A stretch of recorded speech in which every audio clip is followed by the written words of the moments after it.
Hello students, welcome to J classes Meerut. I am Shivansh और मैं आपके लिए लेकर आ चुका हूं marathon class database management system की। डेटाबेस मैनेजमेंट सिस्टम की माँ मैथन क्लास में हम दो पार्ट्स के अंदर कंप्लीट डेटाबेस मैनेजमेंट सिस्टम को कंप्लीट कर रहे होंगे। जितना भी डेटाबेस मैनेजमेंट सिस्टम का सिलेबस है उस सभी सिलेबस को दो यूनिट के अंदर यानी दो पार्ट्स के अंदर हम कवर कर रहे होंगे। आज हम स्टार्ट करने जा रहे हैं पार्ट 1, जहां पे पार्ट 1 में हम स्टार्टिंग की 4 यूनिट्स को कंप्लीट कर रहे होंगे एंड स्टार्टिंग की 4 यूनिट को कंप्लीट करने के बाद पार्ट 2 में हम बची हुई 4 यूनिट्स को भी कंप्लीट कर रहे होंगे। तो जो आज की महामैराथन होने वाली है वो स्पेशल कंप्यूटर साइंस स्टूडेंट्स के लिए रहने वाली है, उन सभी स्टूडेंट्स के लिए जिनका डेटाबेस मैनेजमेंट सिस्टम का एग्जाम आ रहा है और वो चाहते हैं कि हम सिर्फ एक क्लास करने के बाद हम उसको अच्छे से पास कर पाए। तो उन सभी स्टूडेंट्स के लिए वन शॉट आ रहा है जहां पर महामैराथन क्लास के अंदर डेटाबेस मैनेजमेंट सिस्टम हम पढ़ने वाले हैं एंड डेटाबेस मैनेजमेंट सिस्टम में हम डेटाबेस मैनेजमेंट सिस्टम की महामैराथन में हम कंप्लीट सिलेबस को कवर कर रहे होंगे। तो आप सभी को क्या करना है, आप सभी को जल्दी से जल्दी प्यारी से कमेंट करके बताना है कि आपके अंदर कितना जोश है। तो सबसे पहले बताइए हाउ द जोश। महामैराथन क्लास स्टार्ट करने से पहले अपने प्यारी प्यारी से कमेंट करने के बाद एक आज की इस महामैराथन को लाइक करके एंड अपने सभी फ्रेंड्स वगैरह में शेयर कर देनी है। सभी फ्रेंड्स को शेयर करने से क्या होगा, जिनकी आपके फ्रेंड्स की एग्जाम्स आ रहे हैं वो सभी फ्रेंड्स वगैरह भी आपकी ये महामैराथन क्लास देख पाएंगे और एक महामैराथन से अपना सेमेस्टर पास कर पाएंगे। तो चलो आज की इस महामैराथन को स्टार्ट करते हैं। तो सबसे पहले हम देखने जा रहे हैं हम क्या क्या सिलेबस को कंप्लीट करने वाले हैं। सबसे पहले हम कवर करेंगे यूनिट 1 जो कि है हमारी database system concept and data modelling. सो आज की इस महामैराथन में सबसे पहले हम यूनिट 1 को कवर करने वाले हैं। यूनिट 1 कवर करने के बाद हम यूनिट 2 एंड देन यूनिट 3 और यूनिट 3 कंप्लीट करने के बाद हम यूनिट 4 को भी आज ही कंप्लीट करने वाले हैं। इन 4 यूनिट को धीरे धीरे करके हम कंप्लीट करने वाले हैं। जो आज हमारी सबसे पहली यूनिट होने वाली है वो है database system concept and data modelling. तो आज के इस लेक्चर में, आज की इस महामैराथन में सबसे पहले हम देखेंगे कि डेटाबेस सिस्टम होता क्या है, उसके क्या क्या कॉन्सेप्ट है एंड क्या है हमारी डेटा मॉडलिंग होती है। तो चलो आज की इस महामैराथन को स्टार्ट करते हैं। बट स्टार्ट करने से पहले आप सभी को क्या करने आए, आप सभी को अपने सभी फ्रेंड्स को महामैराथन का लिंक शेयर कर देना है जिससे वो सभी भी आज की इस महामैराथन का एंजॉय कर सके या इससे कुछ ना कुछ अच्छी चीजें सीख सके। तो चलो आज की इस महामैराथन को स्टार्ट करते हैं। तो सबसे पहले देखते हैं introduction two database.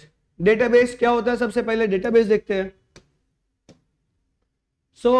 English definition की बात करें, आप सभी को मैं एक बात बता दूं फिर से कि ये जितनी भी महामैराथन आपके लिए डिजाइन की गई है, जितने भी इसमें एफर्ट्स लगाए गए हैं वो एफर्ट्स इसलिए लगाए गए हैं ताकि आप अगर इंग्लिश मीडियम से है तो आप इंग्लिश मीडियम में भी समझ सकते हैं, इंग्लिश डेफिनेशन भी देख सकते हैं।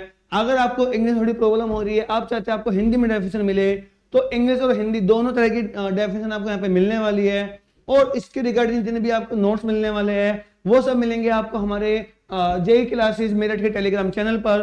तो आप सभी को क्या करना है, जल्दी से जाके जेई क्लासेस मेरठ के टेलीग्राम चैनल को ज्वाइन कर लेना है, जहां पर आपको महामैराथन से रिलेटेड जितने भी नोट्स है वहां पर मिलते रहेंगे।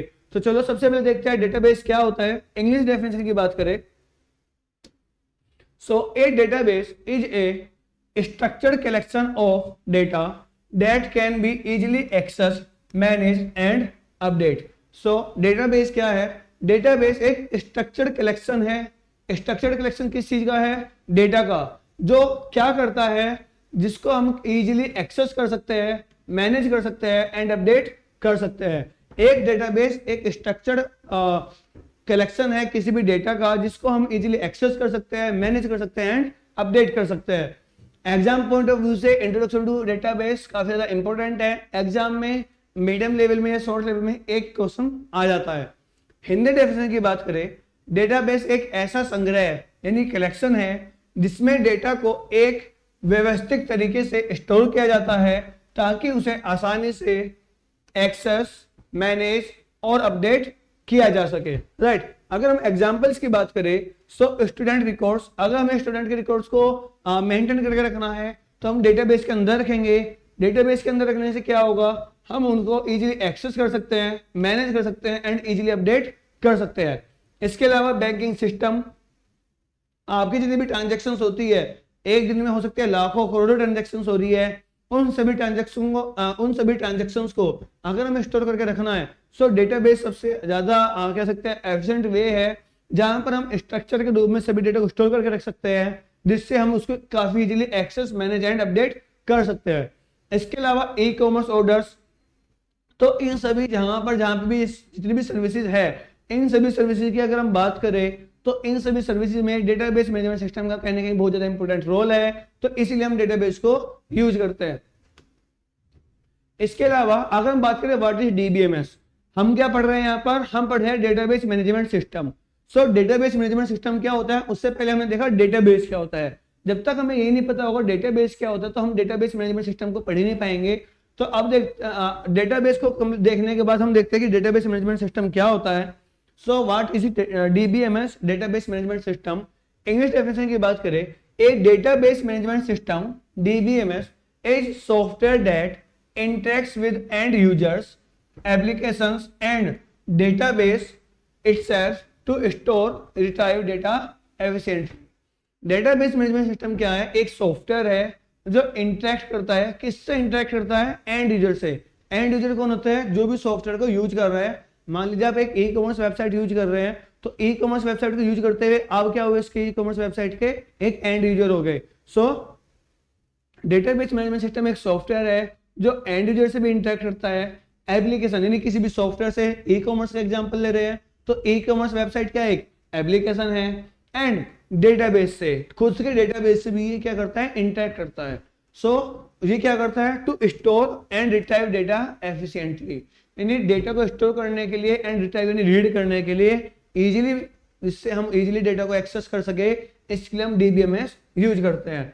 हिंदी डेफिनेशन की बात करें, डीबीएमएस डेटाबेस मैनेजमेंट सिस्टम एक सॉफ्टवेयर है जो यूजर और डेटाबेस के बीच बिचौलिया यानी इंटरमीडियरी की तरह काम करता है। राइट, अब मान लीजिए हमारे पास एक डेटाबेस है, डेटाबेस को हम इस तरीके से रिप्रेजेंट करते हैं। राइट, डेटाबेस को इस तरीके से रिप्रेजेंट करते हैं एक सिलेंडर के फॉर्म में, और यहाँ पे हमारा एंड यूजर, यहाँ पर हमारा एंड यूजर है। अब इसमें कुछ ना कुछ डेटा स्टोर होगा। अब इसके अंदर क्या होगा, कुछ ना कुछ डेटा स्टोर होगा, वो डेटा कहीं ना कहीं किसी भी फॉर्म में स्टोर हो सकता है। मान लो इस तरह से हमारा डेटा स्टोर्ड है। अब ये क्या कर रहा है, ये डेटाबेस है, ये हमारा एंड यूजर है, लिख लेते हैं यहाँ पर एंड यूजर, और ये क्या है, हमारा डेटाबेस है। राइट, सो कोई भी एंड यूजर किसी भी डेटाबेस को डायरेक्टली एक्सेस नहीं कर सकता। इसके लिए जिस चीज की हमें रिक्वायरमेंट होती है वो है हमारा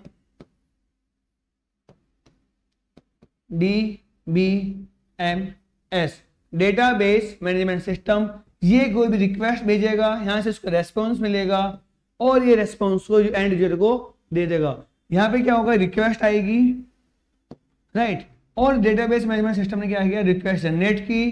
रिक्वेस्ट जैसे डेटाबेस के पास जाएगी, वहां से क्या आएगा, एक रेस्पॉन्स आएगा या डेटा आएगा, और वो रेस्पॉन्स एंड यूजर को मिल जाएगा। तो इस तरीके से हमारा डीबीएमएस काम करता है। एग्जाम पॉइंट ऑफ व्यू से डीबीएमएस की डेफिनेशन काफी ज्यादा इंपॉर्टेंट है। लॉन्ग क्वेश्चन में आ जाता है डीबीएमएस क्या है, तो काफी ज्यादा ध्यान से देखना है। एंड आपको जितने भी नोट्स है उन सभी का आप हाथों हाथ इसकी शॉट भी ले सकते हैं। अदरवाइज इसके अलावा भी आपको इसके सारे नोट्स हमारी जेई क्लासेस मिनट के टेलीग्राम चैनल पर भी मिल जाएंगे। राइट, आगे देखते हैं advantages of DBMS over file system. हम डेटाबेस मैनेजमेंट सिस्टम क्यों यूज करते हैं जबकि हमारे पास फाइल सिस्टम भी है। आपने देखा होगा कंप्यूटर्स के अंदर आप डेटा को स्टोर करके रखते हैं। जैसे आप मान लीजिए सी ड्राइव के अंदर, प्रोग्राम फाइल्स के अंदर, एक फोल्डर के अंदर दूसरा फोल्डर है, तो कहीं ना कहीं डेटा को अलग अलग फोल्डर्स के अंदर हम डेटा को स्टोर करके रखता है फाइल्स के रूप में। उस फाइल्स के रूप के मुकाबले हम डीबीएमएस को क्यों यूज करते हैं, क्या हमारे एडवांटेजेस है। तो अगर हम फीचर्स की बात करें, क्या फीचर है, डेटा रिडंडेंसी। डेटा रिडंडेंसी का क्या मतलब होता है, अभी जानते हैं डेटा रिडंडेंसी क्या होती है। जब हमारा डेटा, एक ही डेटा मल्टीपल टाइम्स हमारे पास स्टोर हो जाए, एक ही डेटा कई बार हमारे पास डेटाबेस के अंदर रखा हुआ है, तो उससे क्या होगा, डेटा रिडंडेंसी होती है। इसमें क्या होता है, मान लो एक ही डेटा आपके पास 4 बार या 10 बार आ रहा है, तो वो डेटा वेस्ट हो रहा है, मेमोरी वेस्ट कर रहा है। तो डेटा रिडंडेंसी को रिमूव करने के लिए अगर हम फाइल सिस्टम की बात करें तो डेटा रिडंडेंसी काफी ज्यादा हाई है, जबकि डीबीएमएस के अंदर वो काफी ज्यादा लो है।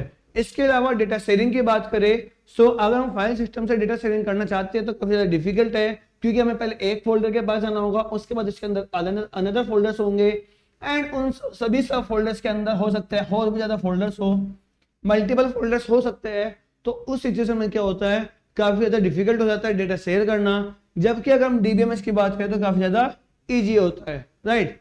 इसके अलावा हम सिक्योरिटी की बात करें, फाइल सिस्टम में हमारे पास कोई भी सिक्योरिटी नहीं होती, कोई भी फाइल्स को एक्सेस कर सकता है, जबकि डीबीएमएस में हमारे पास काफी ज्यादा हाई सिक्योरिटी होती है। एंड अगर बैकअप एंड रिकवरी की बात करें, सो फाइल सिस्टम में मैनुअली काम करना होता है। अगर हमें बैकअप लेना है तो हम एक हार्ड डिस्क लगाएंगे या एक पेन ड्राइव लगाएंगे, यूएसबी ड्राइव लगाएंगे कोई भी, और उसमें बैकअप लेंगे। जबकि डीबीएमएस में ऑटोमेटिकली हमारा बैकअप एंड रिकवरी होता रहता है, राइट। इससे आगे देखते हैं फोकस ऑन। डीबीएमएस किन चीजों पर फोकस करता है, किन किन टर्म्स के ऊपर फोकस करता है, तो वो देखते हैं। डेटा रिडंडेंसी कम होती है डीबीएमएस में, right. Multiple users can access same time, एक ही टाइम पर मल्टीपल यूजर एक्सेस कर सकते हैं। Security with logging and permissions, कैसे, चलो तीनों पॉइंट्स का वन बाय वन समझते हैं। डेटा रिडंडेंसी कम होती है, जिसमें क्या होता है कि कॉपी डेटा हमारे पास कम होता है। इसके अलावा multiple user can access same data, यानी आपने देखा होगा बैंक्स वगैरह में जब हम देखते हैं कि उसका सर्वर कहाँ है, किसी भी एक रिमोट लोकेशन पर, किसी भी एक रिमोट लोकेशन पर हमारा सर्वर स्टोर है, डेटा स्टोर है। अब उसके बहुत सारे हमारे पास क्लाइंट्स है, राइट। हमारे पास क्या है, बहुत सारे क्लाइंट्स है, हमारे पास क्या है, बहुत सारे क्लाइंट्स है, और वो सभी क्लाइंट्स क्या करना चाह रहे हैं, डेटा को एक्सेस करना चाह रहे हैं। हम ये एक बैंक सिस्टम की बात कर रहे हैं, तो जब हमारे पास डेटाबेस होगा तो सभी जितने भी हमारे पास एम्प्लॉइज है बैंक के, वो सब एक साथ डेटा को एक्सेस कर सकते हैं, राइट। सब एक साथ डेटा को एक्सेस कर सकते हैं, जबकि फाइल सिस्टम में ऐसा पॉसिबल नहीं है। हम एक साथ या मल्टीपल यूजर्स एक साथ डेटा को एक्सेस नहीं कर सकते, राइट। इसके अलावा सिक्योरिटी अलग से प्रोवाइड करता ही है। कैसे प्रोवाइड करता है कि जब भी आप डेटाबेस को यूज करोगे तो कहना है कि आपको लॉगिन और कुछ परमिशन वहां पे आपको देनी होगी, राइट। इसके अलावा डेटा एब्स्ट्रैक्शन, डेटा एब्स्ट्रैक्शन क्या होता है, सबसे पहले वो देखते हैं। इंग्लिश डेफिनेशन की बात करें, सो data abstraction hide the complexity of database from users. हमारी डीबीएमएस का एक फीचर है डेटा एब्स्ट्रैक्शन। सो डेटा एब्स्ट्रैक्शन में क्या होता है, जितनी भी हमारे डेटाबेस की कॉम्प्लेक्सिटी है, वो डेटा किस तरीके से स्टोर है या कितना टाइम लग रहा है, उस सब कामों को क्या करता है हमारा डीबीएमएस हाइड कर लेता है, यानी कॉम्प्लेक्सिटी को हाइड कर लेता है। और ये 3 पार्ट्स में डिवाइडेड होता है। देखेंगे कौन कौन सा 3 पार्ट्स है। हिंदी डेफिनेशन की बात करें, डेटाबेस एब्स्ट्रैक्शन का मतलब है यूजर से डेटाबेस की कॉम्प्लेक्सिटी को छुपाना, राइट। 3 लेवल ऑफ एब्स्ट्रैक्शन, कौन कौन से वो 3 लेवल है एब्स्ट्रैक्शन के। So first one is internal level, जिसको हम फिजिकल लेवल भी बोलते हैं। क्या होता है physical level, how data is stored physically in files. So हमारे पास किसी भी एब्स्ट्रैक्शन के, डेटाबेस एब्स्ट्रैक्शन के हमारे पास 3 मेथड होते हैं, सॉरी 3 लेयर्स होती है या 3 लेवल्स होते हैं। तो सबसे पहले हमारे पास होता है फिजिकल लेयर,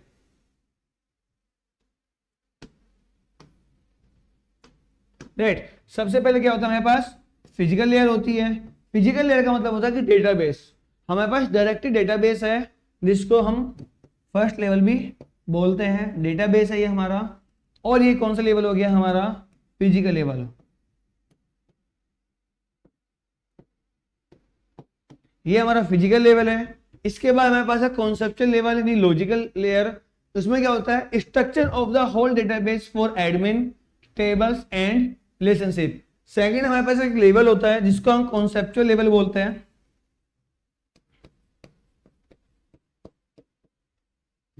कॉन्सेप्चुअल या लॉजिकल, कॉन्सेप्चुअल या लॉजिकल लेवल होता है हमारा। इसमें क्या होता है, जितने भी डेटाबेस के लॉजिक्स होते हैं कि कितने टेबल्स होंगे, क्या क्या होगा, वो सब किसके पास होता है, सिर्फ एडमिन के पास होता है, राइट। कि इसमें क्या होगा, टेबल्स होंगे मल्टीपल हमारे पास, या आपस में 2 टेबल एक दूसरे से कैसे कनेक्टेड होगी। सो दो टेबल एक दूसरे से जैसे कनेक्टेड होगी, इस सबका लॉजिक किसके अंदर होता है, कॉन्सेप्चुअल लेवल के, यानी लॉजिकल, हमारे पास लॉजिकल लेवल है कि जितने भी लॉजिक्स होंगे डेटाबेस के वो सब कहां पर होंगे, हमारे कॉन्सेप्चुअल लेवल पर। इसके बाद हमारे पास आता है थर्ड लेवल, जिसको हम बोलते हैं एक्सटर्नल लेवल, यानी view level, customised views for users, यानी इसको डायरेक्टली यूजर देख सकता है, राइट।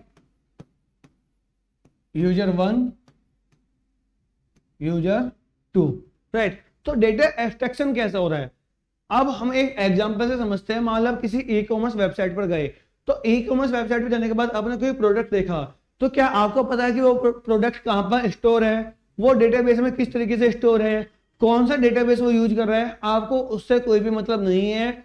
आपको सिर्फ क्या है, आपको सिर्फ प्रोडक्ट दिखने चाहिए और प्रोडक्ट आप परचेज कर रहे हैं। तो सेम हमारे पास जो एक्सटर्नल लेवल होता है, यानी यहाँ पर क्या होता है, यूजर लेवल भी बोल सकते हैं।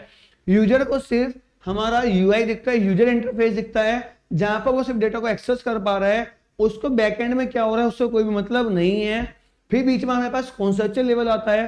कॉन्सेप्चुअल लेवल में क्या होता है, जितने भी डेटाबेस की टेबल्स है उन सबका जो भी आपस में लॉजिक्स होगा,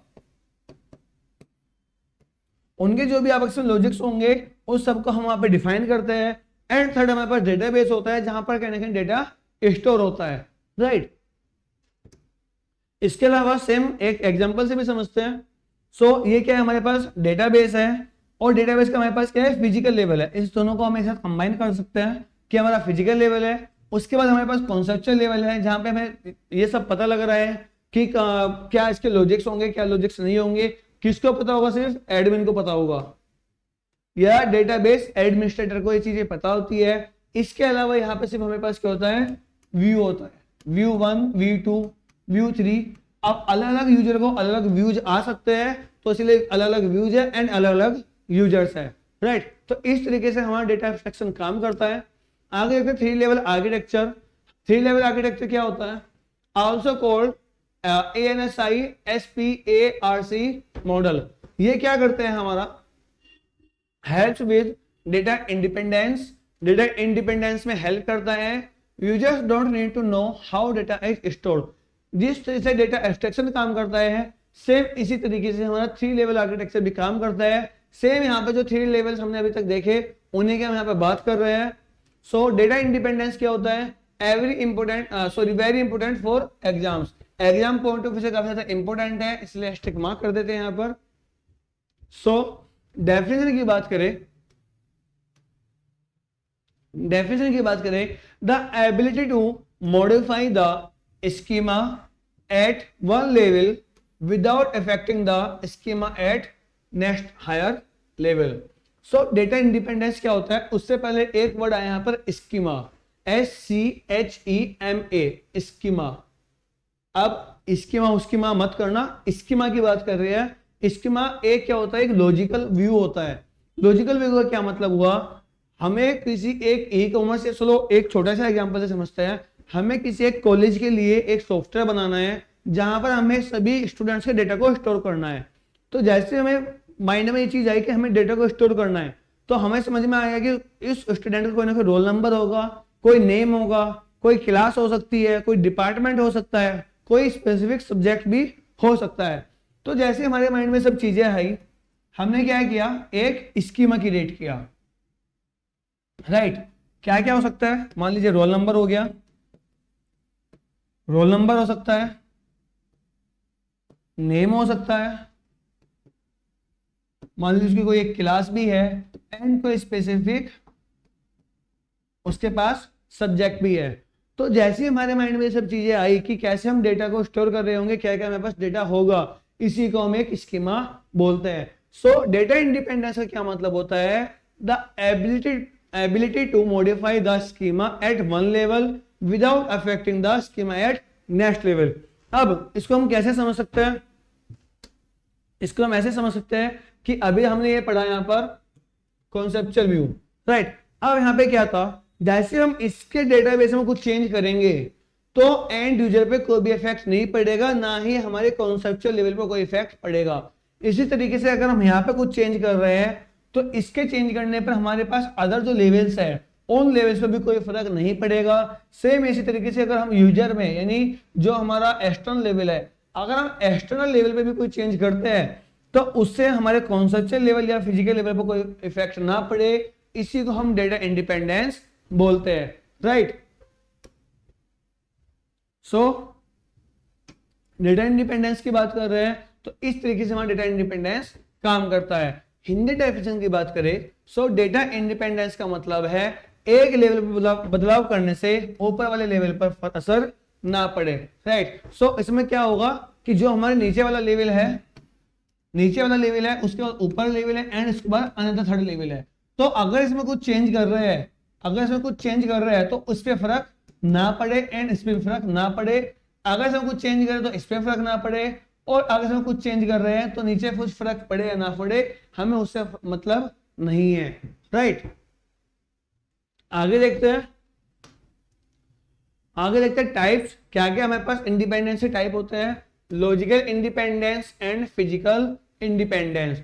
लॉजिकल इंडिपेंडेंस क्या होता है? Change in conceptual schema does not affect external view, right. इसको हम क्या बोलते हैं? लॉजिकल इंडिपेंडेंस बोलते हैं। एग्जाम पॉइंट ऑफ व्यू से काफी ज्यादा इंपॉर्टेंट होने वाला है, राइट। इसके अलावा फिजिकल इंडिपेंडेंस क्या होता है? Change in internal schema does not affect conceptual schema. फिर से एक डायग्राम से समझते हैं। ये क्या हमारे पास यहाँ पर डेटाबेस है एंड यहाँ पर हमारे पास है कॉन्सेप्चुअल लेवल, या कह सकते हो फिजिकल लेयर की बात करते हैं। ये हमारे पास कॉन्सेप्चुअल लेवल हो गया एंड ये हमारे पास क्या हो गया? एक्सटर्नल लेवल हो गया। Physical, conceptual and external. So जब हम फिजिकल इंडिपेंडेंस की बात करते हैं, पहले फिजिकल इंडिपेंडेंस की बात कर रहे हैं कि अगर हम फिजिकल में कुछ चेंज कर रहे हैं, अगर हम यहाँ पे कुछ चेंज करते हैं सो इस पे इफेक्ट ना पड़े, इसी को हम फिजिकल इंडिपेंडेंस बोलते हैं। एंड जब हम यहाँ पर कुछ चेंज कर रहे हैं, जब हम कॉन्सेप्चुअल लेवल में कोई चेंज कर रहे हैं और उससे कोई हमारा फर्क एक्सटर्नल लेवल में ना पड़े, इसी को हम लॉजिकल इंडिपेंडेंस बोलते हैं, राइट। क्लियर ये चीज? आगे बढ़ते हैं। DBMS components, database management system के क्या क्या कंपोनेंट्स होते हैं? Query processor, storage manager, transaction manager, database engine and Meta data catalogue. ये सब क्या है? डेटाबेस मैनेजमेंट डीबीएमएस के कंपोनेंट्स है। क्या क्या काम होता है इनका आगे देख रहे होंगे। और आगे चलने से पहले मैं आपको फिर से एक चीज बता दूं कि डेटाबेस मैनेजमेंट सिस्टम के अंदर, डीबीएमएस के अंदर जो हम सब्जेक्ट कवर कर रहे हैं, वहां पर जो हम चीज पढ़ने जा रहे हैं वो हम पढ़ रहे हैं आरडीबीएमएस, राइट। हम क्या पढ़ रहे हैं? हम पढ़ रहे हैं आरडीबीएमएस। अब आप बोलोगे सर हम तो डीबीएमएस पढ़ रहे थे, आरडीबीएमएस कहां से आ गया? एक चीज मैं पहले क्लियर कर दूं, हम पढ़ रहे हैं आरडीबीएमएस। तो आरडीबीएमएस की फुल फॉर्म क्या होती है? रिलेशनल डेटाबेस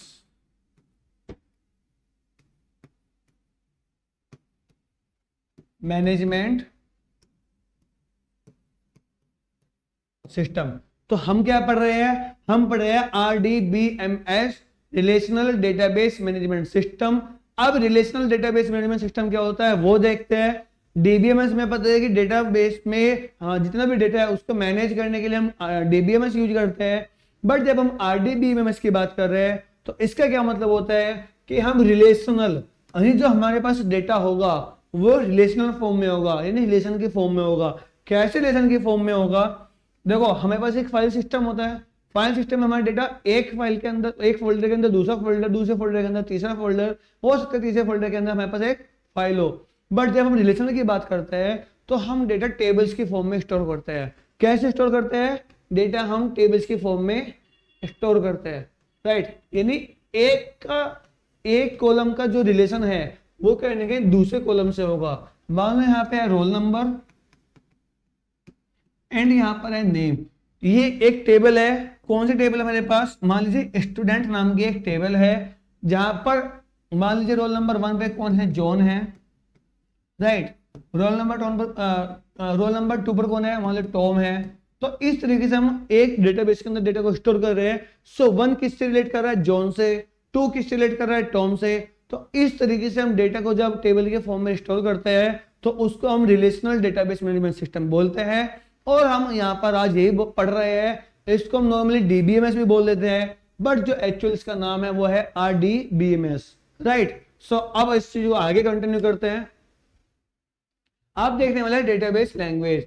याद रखना, मैं फिर से बता दूं, जब भी हम डेटाबेस की बात करेंगे, डीबीएमएस की बात कर रहे हैं यहाँ पर, सो हम आरडीबीएमएस की बात कर रहे हैं, हम सिर्फ डीबीएमएस की बात नहीं कर रहे। सो डेटाबेस लैंग्वेज की बात करें, क्या क्या हमारे पास डेटाबेस के लिए लैंग्वेज होती है। यहाँ पर लैंग्वेज है कुछ और उनके यहाँ पे यूज दिए गए हैं। एक होती है हमारे पास डीडीएल, डेटा डेफिनेशन लैंग्वेज। क्या काम होता है इसका? Define structure. हमारे डेटाबेस की जितने भी टेबल्स है उनका स्ट्रक्चर को डिफाइन करने के लिए, जैसे कोई भी क्रिएट करना है या ड्रॉप करना है, तो उसके लिए हम डीडीएल यूज करते हैं, ये डेटा डेफिनेशन लैंग्वेज। इसके अलावा डीएमएल, डेटा मैनिपुलेशन लैंग्वेज, ये क्या करती है? मैनिपुलेट डेटा करती है, डेटा को मैनिपुलेट करने के काम आता है, जैसे सिलेक्ट, इंसर्ट। अब ये सब चीजें क्या होती है, इतना कंफ्यूज होने वाली बात नहीं है, सीरीज में जैसे आगे कंटिन्यू करते रहेंगे सब चीजें समझ में आती रहेगी, राइट। इसके अलावा डीसीएल, डीसीएल क्या होती है? कंट्रोल एक्सेस, यानी डेटा कंट्रोल एक्सेस। हमारे डेटा को कंट्रोल करने के लिए किसको परमिशन देनी है, क्या हमें उस पर टास्क परफॉर्म करना है, इसके लिए हम डीसीएल यूज करते हैं। एंड सबसे लास्ट में हमारे पास आते हैं टीसीएल, ट्रांजैक्शन कंट्रोल लैंग्वेज, जो क्या करते हैं? हमारे ट्रांजैक्शंस को यानी कमेंट एंड रोल बैक करने के लिए यूज होती है। अब इन सब टर्म्स को हम आगे धीरे धीरे करके पढ़ रहे होंगे, ज्यादा कंफ्यूज होने वाली बात नहीं है। तो आगे देखते हैं, सबसे पहले हिंदी डेफिनेशन में देखते हैं। यहाँ पर डीडीएल क्या है? स्ट्रक्चर बनाने के काम आती है। डीएमएल क्या आती है? हमारी डेटा को चेंज करने के लिए काम आती है। डीसीएल सुरक्षा से जुड़ी कमांड है। एंड टीसीएल ट्रांजैक्शन को कंट्रोल करती है, राइट। तो इस तरीके से हर लैंग्वेज के अलग अलग काम है। आगे जाकर के हम देखेंगे सभी लैंग्वेज किस तरीके से काम करती है। चलो आगे बढ़ते हैं। क्लाइंट सर्वर आर्किटेक्चर, ब्रीफ में हम बहुत छोटा सा टॉपिक हम देखने वाले हैं क्लाइंट सर्वर आर्किटेक्चर का, कि क्लाइंट सर्वर आर्किटेक्चर क्या होता है। सो database server stores the data. So database server, हमारे पास क्या होता है? एक डेटाबेस सर्वर होता है। क्या होता है हमारे पास? एक डेटाबेस सर्वर होता है जो डेटा को स्टोर करता है। क्लाइंट्स यानी यूजर्स, राइट। क्लाइंट्स होता है यूजर्स या app, access it via queries. And example की बात करें, my SQL server accessible by web apps, right. अब समझते हैं कि हमारा क्लाइंट सर्वर आर्किटेक्चर का क्या मतलब होता है। सो क्लाइंट सर्वर आर्किटेक्चर का मतलब ये होता है कि जो भी क्लाइंट्स है, अब क्लाइंट कौन होता है? Normal user. नॉर्मल यूजर भी कहने का एक क्लाइंट हो सकता है, बट जब हम डेटाबेस में क्लाइंट की बात कर रहे हैं, सो जो ऐप डेटाबेस को यूज कर रही है, जो सॉफ्टवेयर डेटाबेस को यूज कर रहा है, वही कहीं ना कहीं हमारे लिए क्या होगा? एक क्लाइंट होगा। तो वो क्लाइंट क्या करता है? कुछ क्वेरीज लिखता है। अब क्वेरीज क्या होता है वो आगे देखेंगे। सो कुछ क्वेरीज लिखता है, उन क्वेरीज की हेल्प से हम क्या करते हैं? अपने डेटाबेस को एक्सेस करते हैं।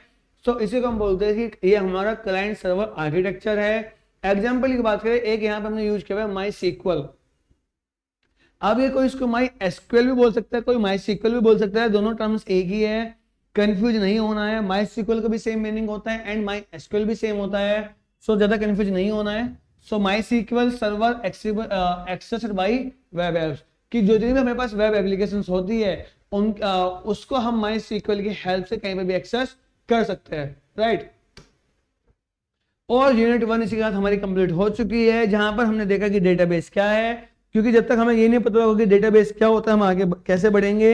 सो डेटाबेस क्या होता है वो सब चीजें क्लियर करते हुए, और डेटाबेस मैनेजमेंट सिस्टम क्या है, आरडीबीएमएस क्या है, and conceptual view, architecture, 3 level architecture, इन सब टॉपिक्स को हम कवर कर चुके हैं। एंड इन सब टॉपिक्स को कवर करने के बाद अब हम फॉरवर्ड करने वाले हैं यूनिट 2 पर, जो है हमारा data models and ER model. सो इस यूनिट में हम देखने वाले हैं कि डेटा मॉडल क्या होते हैं एंड ER मॉडल्स क्या होते हैं। सो आप सभी को क्या करना है, अगर किसी ने अभी तक वीडियो को लाइक नहीं किया तो आप सभी को वीडियो को लाइक करके अपने फ्रेंड्स के साथ जरूर शेयर कर देना है। इससे क्या होगा, इससे उन सभी स्टूडेंट्स की हेल्प हो जाएगी जिनके भी एग्जाम्स आ रहे हैं, जिनको माह मैराथन की रिक्वायरमेंट है।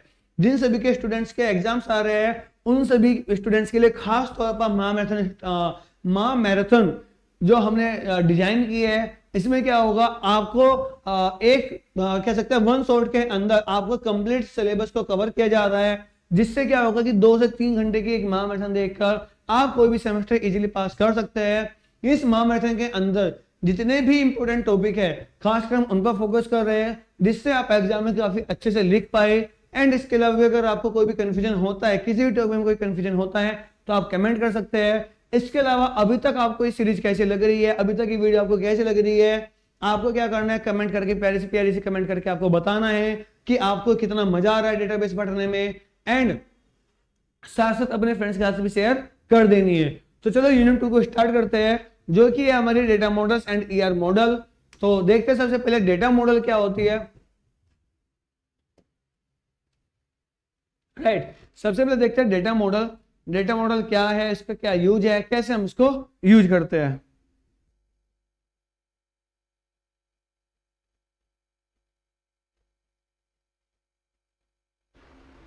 सो इंग्लिश डेफिनेशन की अगर हम बात करें, a data model is a framework that determines how data is logically stored, organised and accessed a database. Database model क्या है, एक फ्रेमवर्क है जो क्या करता है, हमारा जो लॉजिकली जो हमारा डिटरमाइंस करता है डेटा को, कि जो हमारा डेटा है वो लॉजिकली कैसे स्टोर है, कैसे ऑर्गेनाइज्ड है, एंड उसको हम कैसे डेटाबेस से एक्सेस कर सकते हैं।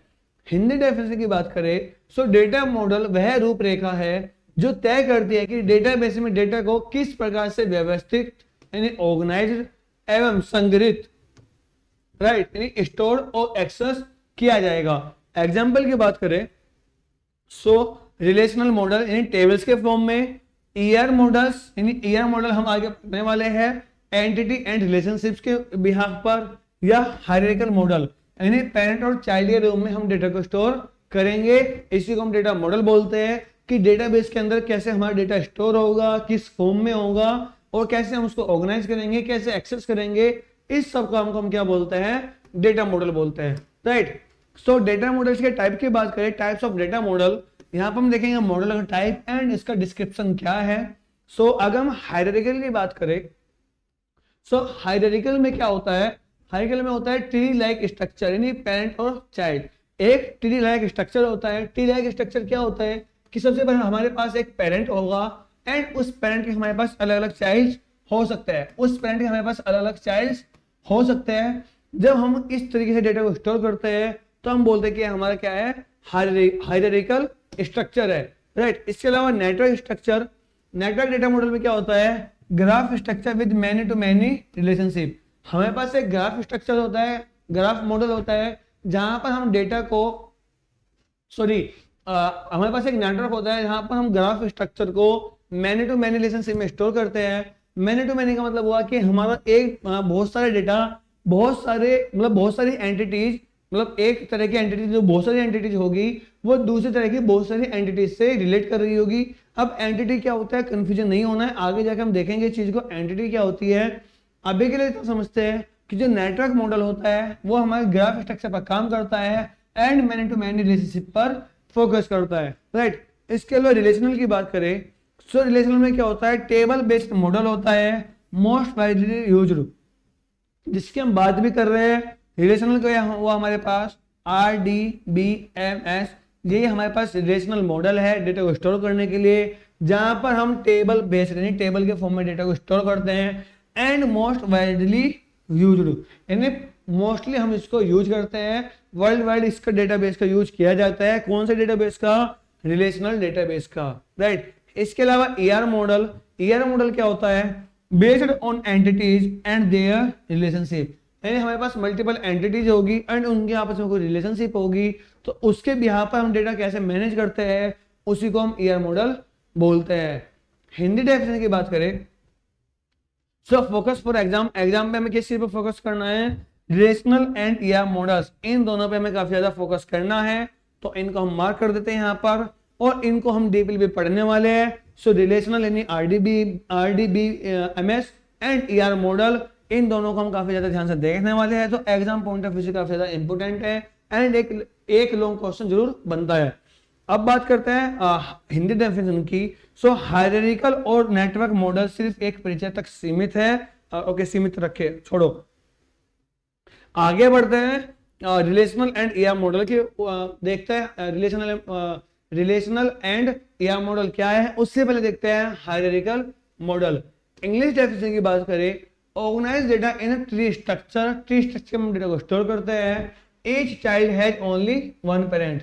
हर एक चाइल्ड सिर्फ एक ही पेरेंट होगा, किसी भी चाइल्ड के एक से ज्यादा पेरेंट नहीं हो सकते। जब इस फॉर्म में हम डेटा को स्टोर करते हैं तो हम इसको हायरार्किकल डेटा स्ट्रक्चर बोलते हैं। हिंदी डेफिनेशन की बात करें, इस मॉडल में डेटा को पेड़ जैसी संरचना में रखा जाता है। हर चाइल्ड के सिर्फ एक ही पेरेंट होता है। कैसे स्टोर करते हैं, मान लीजिए हमारे पास एक रूट है, उस रूट के मल्टीपल चाइल्ड हो सकते हैं। रियल लाइफ एग्जांपल भी आप समझ सकते हैं, जैसे एक पेरेंट्स के मल्टीपल चाइल्ड हो सकते हैं, बट क्या एक चाइल्ड के मल्टीपल पेरेंट्स हो सकते हैं? पॉसिबल नहीं है। इसी तरीके से हमारे पास ट्री स्ट्रक्चर होता है। ट्री स्ट्रक्चर में हमारे पास पेरेंट कौन होगा? सिर्फ एक पेरेंट होंगे, एंड उसके पास हमारे पास मल्टीपल चाइल्ड हो सकते हैं। एंड अब अभी तक ये पेरेंट है। अब जैसे इस ये क्या है, ए एक पेरेंट है, बी एंड सी क्या है? चाइल्ड है। अगर हम बी के भी चाइल्ड बना दे, सो अभी क्या है, अभी बी एंड सी है, ये हमारे पास हो गया डी ई एफ एंड जी। सो अगर हम डी ई एफ की बात करें, सो डी ई एफ क्या है? चाइल्ड है। किसके चाइल्ड है? बी के चाइल्ड है। बट अगर हम जी की बात करें, जी किसके चाइल्ड है? सी के चाइल्ड है। और बी किसके चाइल्ड है? बी ए का चाइल्ड है। एंड सी किसके चाइल्ड है? ए का चाइल्ड है। इसको हम ऐसे समझ सकते हैं कि ए क्या है? दादाजी है, एंड बी एंड सी क्या है? उनके दो बेटे हैं। अब बी जो बी बेटा है उसके हमारे पास 3 चाइल्ड है, राइट, एंड जो सी बेटा है उसका सिर्फ एक चाइल्ड है। तो इस तरीके से हम एक ट्री स्ट्रक्चर को बनाते हैं पेरेंट एंड चाइल्ड के रूप में, राइट। एग्जाम्पल की बात करें, डिपार्टमेंट के एम्प्लॉयज, तो एक डिपार्टमेंट के मल्टीपल एम्प्लॉयज हो सकते हैं, बट मल्टीपल एम्प्लॉयज के एक एम्प्लॉय के मल्टीपल डिपार्टमेंट नहीं हो सकते, राइट। नेटवर्क मॉडल की बात करें, similar to hierarchical model but allows many to many relationship.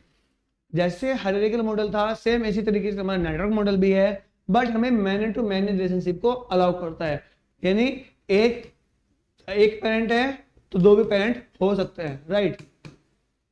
सो यह मॉडल ग्राफ संरचना, यह है मॉडल ग्राफ संरचना पर आधारित होता है, जहां एक चाइल्ड के कई पेरेंट्स हो सकते हैं। अब उसके पीछे क्या लॉजिक है, जब हम बात नहीं करेंगे कि एक चाइल्ड के मल्टीपल पेरेंट्स कैसे हैं, बट हम सिर्फ इतना जानेंगे कि इसको हम नेटवर्क मॉडल बोलते हैं, राइट। एग्जांपल की बात करें, so student can have multiple teachers and teachers can have multiple students, right. तो इस तरीके से हमारे पास नेटवर्क मॉडल काम करता है।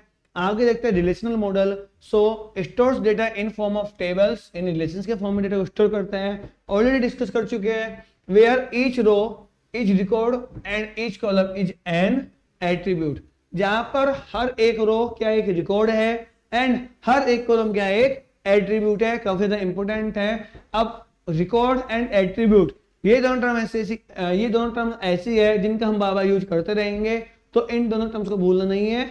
आगे देखते हैं, इस मॉडल में डेटा को तालिकाओं इन टेबल्स के रूप में संग्रहित किया जाता है। हर पंक्ति रो को एक रिकॉर्ड को दर्शाती है। कैसे? मान लीजिए हमारे पास एक टेबल है, अब इस टेबल में कौन सी रो है कौन सी कॉलम है उसको समझने का ट्राई करेंगे, राइट। अब देखो ये हमारे पास क्या एक टेबल है, मान लो यहां पर है रोल नंबर एंड यहां पर है स्टूडेंट नेम, और ये हमारे पास कौन सी टेबल है, हमारे पास है स्टूडेंट टेबल, हमारे पास है स्टूडेंट टेबल। अब इसमें क्या होगा, जब हम ऐसे इनको कैलकुलेट करते हैं, इस तरीके से हम कैलकुलेट करेंगे तो हमारी रोज होंगी, क्या होगी हमारे पास रोज, एंड जब हम ऊपर से लेकर नीचे तक काउंट करते हैं इनको हम क्या बोलते हैं, कॉलम्स बोलते हैं, राइट। अब देखो यहाँ पे हमने एक क्रिएट की, ये क्या हो गई, एक रो हो गई, another row, third row, fourth row and fifth row. हमारे पास कितने रोज है, 1 2 3 4 एंड 5। हमारे पास यहाँ पर 5 रोज है। इन 5 रो में मान लो कुछ नेम है A B C D and E। इन 5 रोज में 5 रोल नंबर एंड 5 नेम है। अब क्या होगा, अगर हम रिकॉर्ड की बात करें, सो यहाँ पे कौन कौन सा हमारे पास रिकॉर्ड है, क्या क्या रिकॉर्ड है, ये क्या एक, ये भी एक रिकॉर्ड है, ये भी एक रिकॉर्ड है, ये भी एक रिकॉर्ड है, ये सब क्या है, ये सब एक सिंगल रिकॉर्ड है। तो अब इसमें हमारे पास एट्रीब्यूट क्या हुआ, कॉलम, यानी role number and student name. ये सब क्या हो गया हमारे पास कॉलम्स है, तो ये हमारे लिए क्या हो गए एक एट्रीब्यूट हो गए। तो इस तरीके से हमारा रोज एंड कॉलम से डेटा को स्टोर करते हैं, जहां पे रोज को हम एक रिकॉर्ड एंड कॉलम को एक हम एट्रीब्यूट बोलते हैं। आगे बढ़ते हैं, the entity relationship ER model देखते हैं। वो कवर रिलेशनल मॉडल हम कंप्लीट कर चुके हैं, राइट। रिलेशनल मॉडल क्या है समझ चुके हैं, आगे समझेंगे इनको। अच्छा यहाँ पे एक एग्जांपल भी देख लेते हैं। एक हमारे पास टेबल है स्टूडेंट नाम की, जहां पर कॉलम हमने बनाया आईडी, नेम, एज, मार्क्स। तो ये सब क्या हो गए हमारे पास, ये सब क्या हो गया हमारे पास कहीं ना कहीं हमारे पास एट्रीब्यूट्स हो गए, राइट। आगे देखते हैं what is an ER model. ER model क्या होता है, इंग्लिश डेफिनेशन की अगर हम बात करें, so the entity relationship ER model represents real world objects in entities and their relationship between them। ER model क्या है, एंटिटी रिलेशनशिप मॉडल बोलते हैं, जहां पर हम रियल वर्ल्ड एंटिटी का क्या मतलब होता है, वो सभी वस्तुएं, वो सभी फिजिकल एग्जिस्टिंग थिंग्स जो इस दुनिया में एग्जिस्ट करती है, वो सब क्या हमारे लिए एक एंटिटी कहलाती है, राइट। कैसे, हमने बोला एक स्टूडेंट, तो स्टूडेंट कहने के एक फिजिकली एग्जिस्ट करता है, तो वो क्या हो गया हमारे लिए एक एंटिटी होगी। एक चेयर, एक टेबल, एक स्कूल, एक कोई कॉलेज, कोई सब्जेक्ट, ये सब क्या है कहीं ना कहीं एंटिटीज है, फिजिकली एग्जिस्ट कर रही है, तो सब क्या है एंटिटी है। अब कोई भी एक एंटिटी किसी दूसरी एंटिटी से कैसे रिलेट कर रही है, उसी को हम एंटिटी रिलेशनशिप बोलते हैं। अब उसका एक एग्जांपल से समझते हैं। मान लो हमारे पास स्टूडेंट है, एक स्टूडेंट है, राइट, एक स्टूडेंट है एंड हमारे पास एक टीचर है, एक टीचर है एंड एक स्टूडेंट है। तो एक टीचर और एक स्टूडेंट के बीच में क्या रिलेशनशिप है, क्या रिलेशनशिप होगी, teachers, teacher teachers student, teacher student को पढ़ाता है। एक टीचर और एक स्टूडेंट के बीच में क्या रिलेशनशिप है कि टीचर स्टूडेंट को पढ़ाता है, ये इन दोनों के बीच में एक रिलेशनशिप है। टीचर क्या है एक एंटिटी है, स्टूडेंट क्या है एक एंटिटी है, एंड इन दोनों के बीच में क्या रिलेशनशिप है कि टीचर स्टूडेंट को पढ़ाता है, ये इन दोनों के बीच में एक रिलेशनशिप है। अब इसके हम कार्डिनलिटी की बात करेंगे, आगे पढ़ेंगे इस टॉपिक को, बट एक छोटा सा ओवरव्यू ले लेते हैं। यहाँ पर मान लो एक टीचर मल्टीपल स्टूडेंट्स को पढ़ा रहा है, एक टीचर मल्टीपल स्टूडेंट को पढ़ा रहा है, तो हम उसको बोलते हैं वन टू मैनी, यानी एक टीचर मल्टीपल स्टूडेंट्स को पढ़ा रहा है। जैसे मैं आपको पढ़ा रहा हूं, तो मल्टीपल स्टूडेंट्स इसको देख रहे हैं, हजारों लाखों बच्चे इसको देख रहे होंगे, लाखों स्टूडेंट्स इसको देख रहे होंगे। तो ये क्या हमारे पास, ये क्या है, भी एक वन टू मैनी रिलेशनशिप है, यानी मैं सिंगल पर्सन आपको पढ़ा रहा हूं, so one two many relationship हो गई। जैसे जेई क्लासेज मेरिट के अंदर हमारे पास क्या है, मल्टीपल फैकल्टीज है, मल्टीपल टीचर्स है एंड मल्टीपल स्टूडेंट्स को पढ़ा रहे हैं। सो हम यहाँ पर बोलेंगे मैनी टू मैनी रिलेशनशिप है कि many teachers teaches many students, J classes Meerut के मैनी टीचर्स एफर्ट्स के साथ मैनी स्टूडेंट्स को पढ़ा रहे हैं, इसी को हम ईआर मॉडल बोलते हैं। ईआर मॉडल वास्तविक जीवन की वस्तुओं, एंटिटीज और उनके बीच संबंधों को चित्रित रूप में दर्शाता है। इस तरीके से हम कोई डायग्राम बनाते हैं जिसकी हेल्प से हम ईआर मॉडल बनाते हैं। क्या इन डायग्राम्स का क्या क्या मतलब है, क्यों हमने यहाँ पे रेक्टेंगल बॉक्स बनाया, क्यों हमने यहाँ पे डायमंड शेप बनाई एंड क्यों यहाँ पे हमने फिर से रेक्टेंगल बॉक्स बनाया, इन सब चीजों का मतलब जानने वाले हैं। बट अभी हम ओवरव्यू ले रहे हैं, तो चलो आगे बढ़ते हैं थोड़ा सा। Basic terms in ER model, ER model के अंदर क्या क्या बेसिक टर्म्स होती है। एंटिटी ऑलरेडी हम बात कर चुके हैं, जैसे स्टूडेंट एंड टीचर क्या एक एंटिटी हो गई, कोई वस्तु जिसका डेटाबेस में रिकॉर्ड रखा जाए वो सब एक एंटिटी है। एट्रीब्यूट्स, राइट, सो एट्रीब्यूट क्या होता है, एंटिटी की विशेषताएं जैसे नेम एंड रोल नंबर क्या एट्रीब्यूट हो गए। रिलेशनशिप, दो एंटिटीज के बीच में संबंध, जैसे एनरोस, टीचर्स, ये सब क्या है संबंध है, इसी को हम रिलेशनशिप बोलते हैं। Types of keys, type of keys पे जाने से पहले हम इसको एक बार फिर से समझना ट्राई करेंगे ईआर मॉडल को। अब एंटिटी, याद रखना जब भी हम डेटाबेस के अंदर किसी एंटिटी को रिप्रेजेंट करते हैं तो हम उसको एक रेक्टेंगल बॉक्स के अंदर रिप्रेजेंट करते हैं। एट्रीब्यूट्स की भी बात करेंगे एंड रिलेशनशिप को हम कैसे रिप्रेजेंट करते हैं, एक डायमंड बॉक्स के हेल्प से हम इसको रिप्रेजेंट करते हैं। एंड यहाँ पे हमारे पास अनदर एक एंटिटी होगी। अब मान लो यहाँ पर एक एंटिटी है टीचर एंड हमारे पास यहाँ पे एक एंटिटी है स्टूडेंट, राइट। तो इन दोनों के बीच में कोई ना कोई एक रिलेशनशिप होगी, ऑलरेडी बात कर चुके हैं, टीचर टीचर स्टूडेंट। इन दोनों के बीच में क्या रिलेशनशिप है, टीचर टीचर स्टूडेंट। सो एक टीचर की क्या क्या एंटिटी हो सकती है, एक टीचर का कोई नेम हो सकता है, राइट। और यहाँ पे हमने इसको ओवल शेप से क्या कर दिया, एंक्लोज कर दिया। तो जितने भी हमारे पास एट्रीब्यूट्स होंगे उन सभी एट्रीब्यूट्स को हम ओवल शेप के अंदर क्लोज करके रखते हैं। सो और जितनी भी हमारे पास एंटिटीज होती है उनको हम रेक्टेंगल बॉक्स से रिप्रेजेंट करते हैं। सो एक टीचर का कोई नेम हो सकता है, कोई डिपार्टमेंट हो सकता है, डिपार्टमेंट नेम हो सकता है, जैसे मेरा डिपार्टमेंट है कंप्यूटर साइंस, अदर टीचर्स का अलग डिपार्टमेंट हो सकता है। तो किसी एक टीचर का नेम हो सकता है, डिपार्टमेंट नेम हो सकता है, कोई ऑर्गेनाइजेशन का नेम हो सकता है। तो ये सब क्या एक टीचर की एट्रीब्यूट्स है। इसी तरीके से एक स्टूडेंट का क्या हो सकता है, रोल नंबर हो सकता है, राइट। एक स्टूडेंट का नेम हो सकता है, क्लास हो सकती है।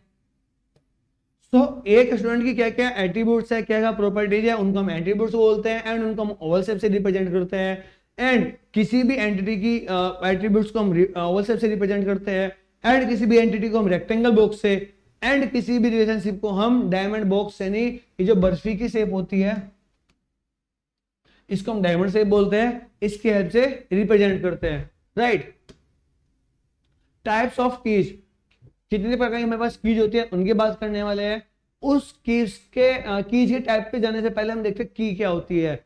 जब भी हम अपने डेटाबेस के अंदर कोई रिलेशनशिप बनाते, सॉरी कोई कॉलम बनाते हैं, सो हर कॉलम के हम अलग अलग एक की देते हैं कि इसका कोई ये मतलब होगा, इसका ये मतलब होगा। इसको हम इस प्रकार से समझ सकते हैं कि हमारे पास एक लॉक है, उस लॉक में जब हम कोई की लगाते हैं तो जो की का काम है वो सिर्फ वही काम करेगी, एक की से मतलब एक जो लॉक है वो एक ही की से खुल सकता है। ऐसा तो नहीं कि मल्टीपल अलग अलग तरह की की है उनके हेल्प से खुल जाएगा। उसी तरीके से डेटाबेस के अंदर जो हमारे कॉलम्स होते हैं उनको हम एक की देते हैं कि जो हम उसको की देंगे उस की का वही काम होगा, उसके अलावा उसको कोई और काम नहीं होगा। और जो उस की का काम होगा हम उसी के बिहाफ पर उससे काम कराएंगे, हम अपनी मर्जी से उसको चेंज नहीं कर सकते। एग्जाम्पल से समझेंगे। सबसे पहले देखिए टाइप्स। सो हमारे पास होती है सुपर की। सुपर की क्या होती है, any combination of attributes that uniquely identify A record. कोई भी कॉम्बिनेशन एट्रीब्यूट्स का यानी मल्टीपल कॉलम्स का अगर हम एक कॉम्बिनेशन बना दे जिसकी हेल्प से हम किसी भी आइडेंटिटी को, किसी भी रिकॉर्ड को यूनिकली आइडेंटिफाई कर सके, उसी को हम सुपर की बोलते हैं। आगे समझेंगे इनका मतलब।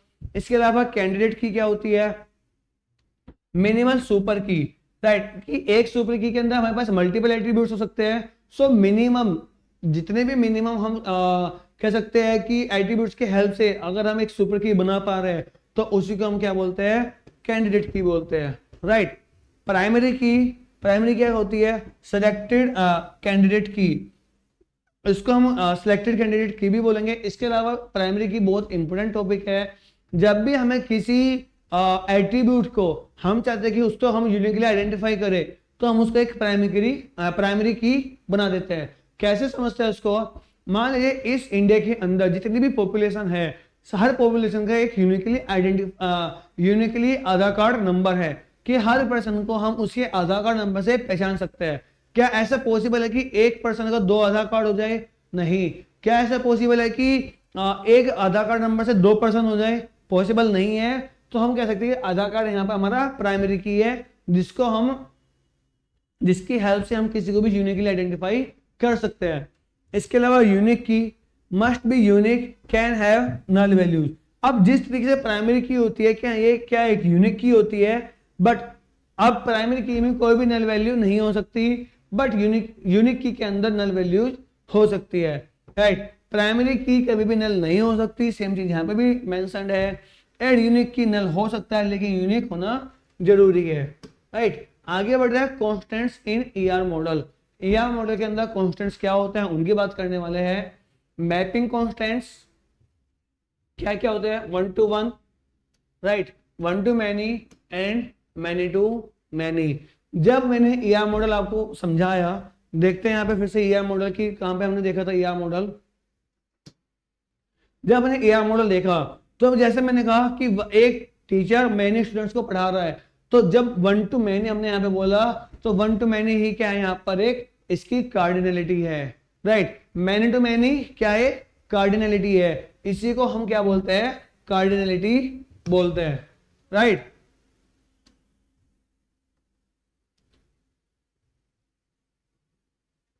कार्डिनलिटी या कॉन्स्टेंट्स बोलते हैं।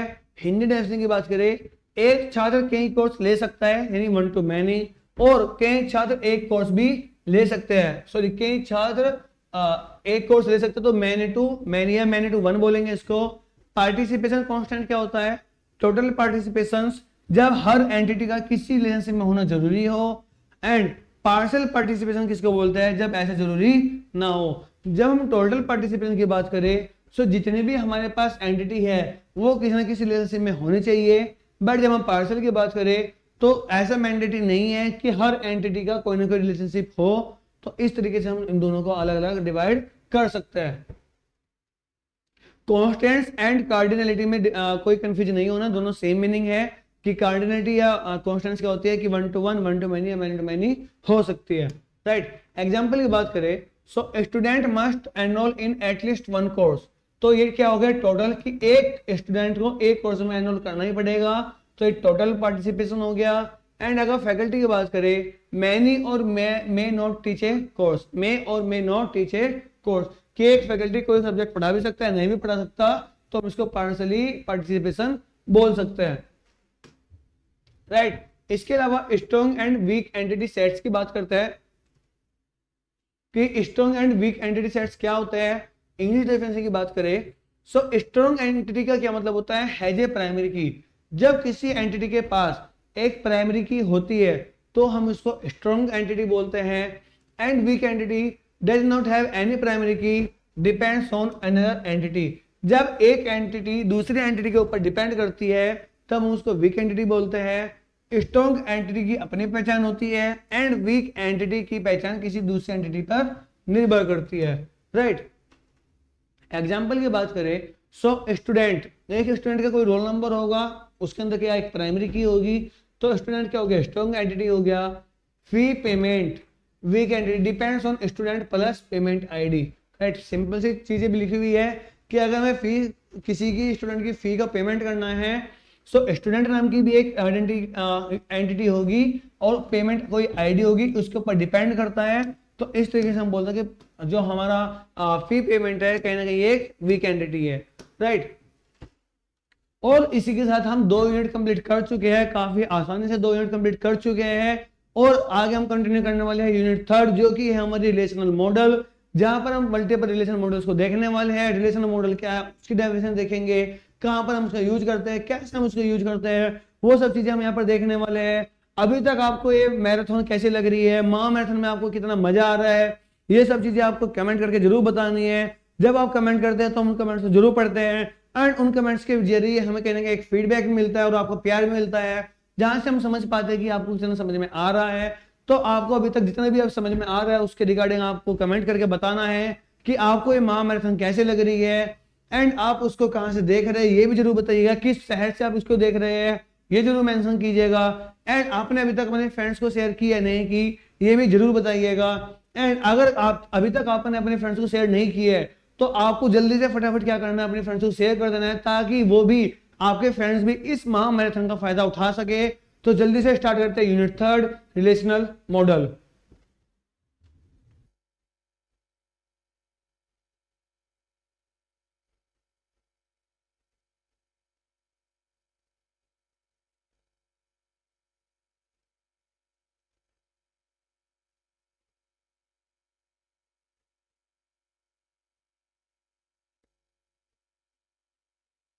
राइट, अब हम स्टार्ट करने जा रहे हैं यूनिट 3 रिलेशनल मॉडल। सबसे पहले देखते हैं इंट्रोडक्शन टू रिलेशनल मॉडल कि रिलेशनल मॉडल क्या होता है। इंग्लिश की बात करें, इंग्लिश डेफिनेशन की बात करें, relational model represent data as tables, relations की फॉर्म में डेटा स्टोर करता है।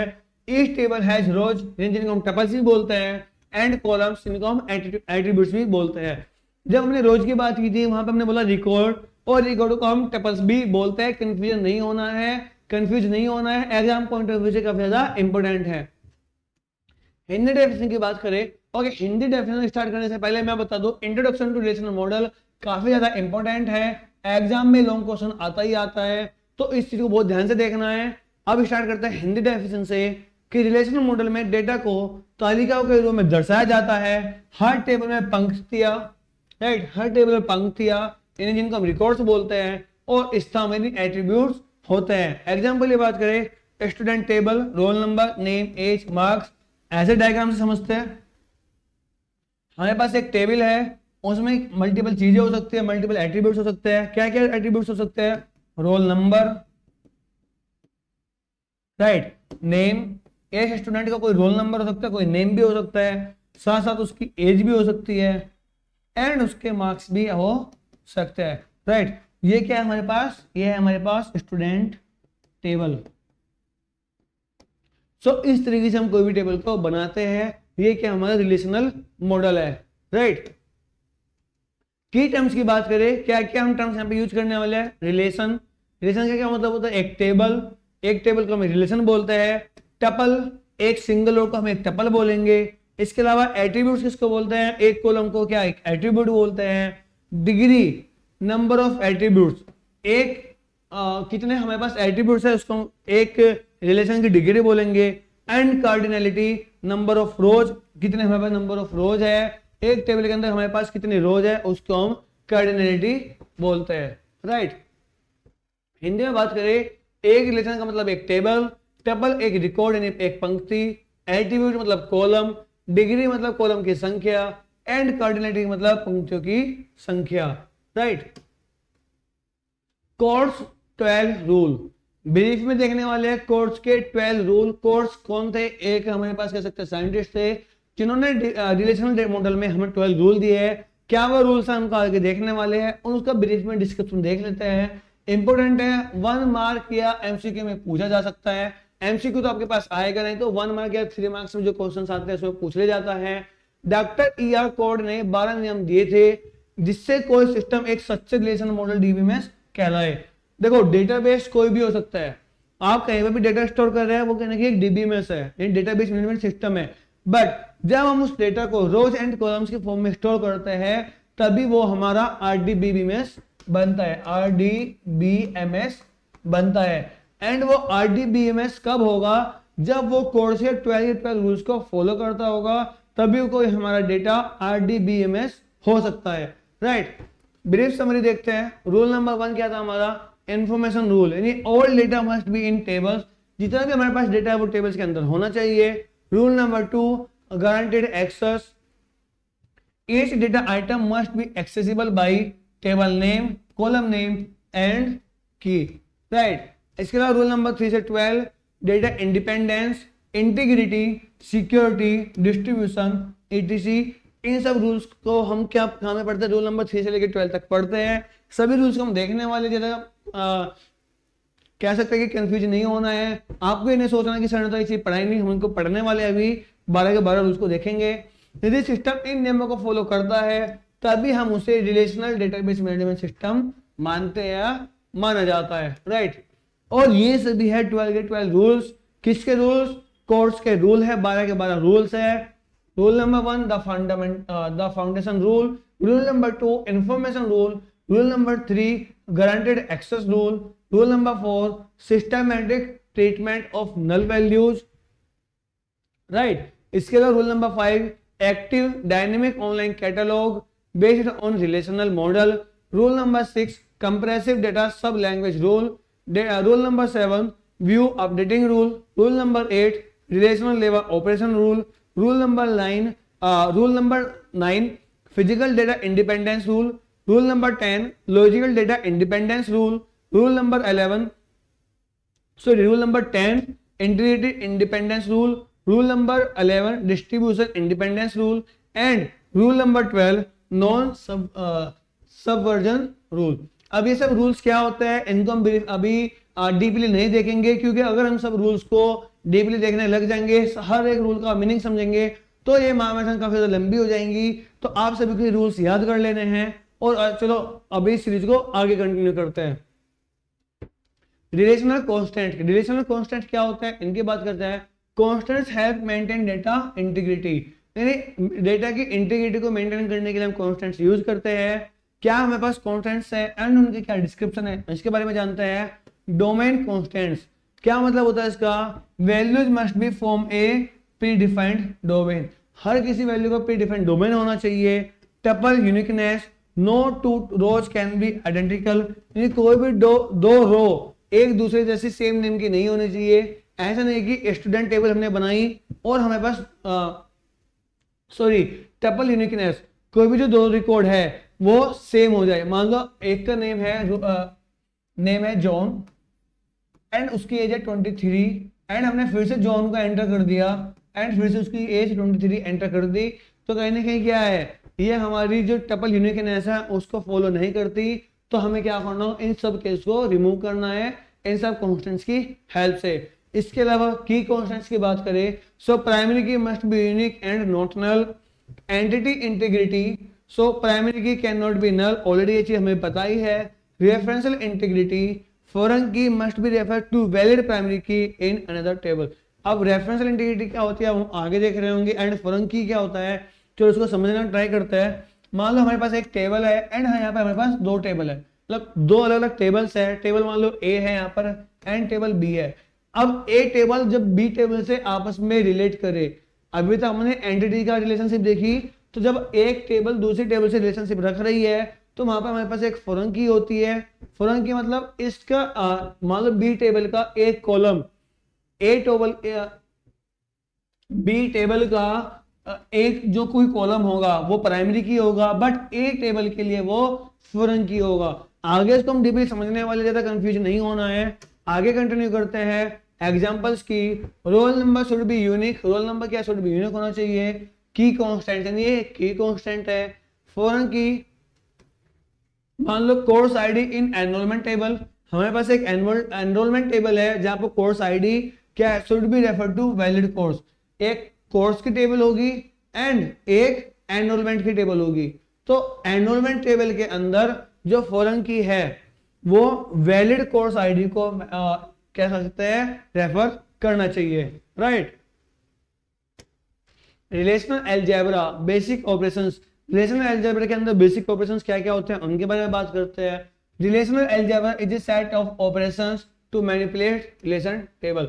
रिलेशनल अलजेब्रा क्या है, सेट ऑफ ऑपरेशंस है जो हमारे डेटा को मैनिपुलेट यानी कुछ चेंज करने के लिए टेबल, जो टेबल्स है, टेबल्स के अंदर जो डेटा है उनके रिलेशन को चेंज करने के लिए यूज होता है। हिंदी डेफिनेशन की बात करें, रिलेशनल अलजेब्रा एक प्रक्रिया है जिसके द्वारा टेबल्स पर ऑपरेशंस किए जाते हैं, right.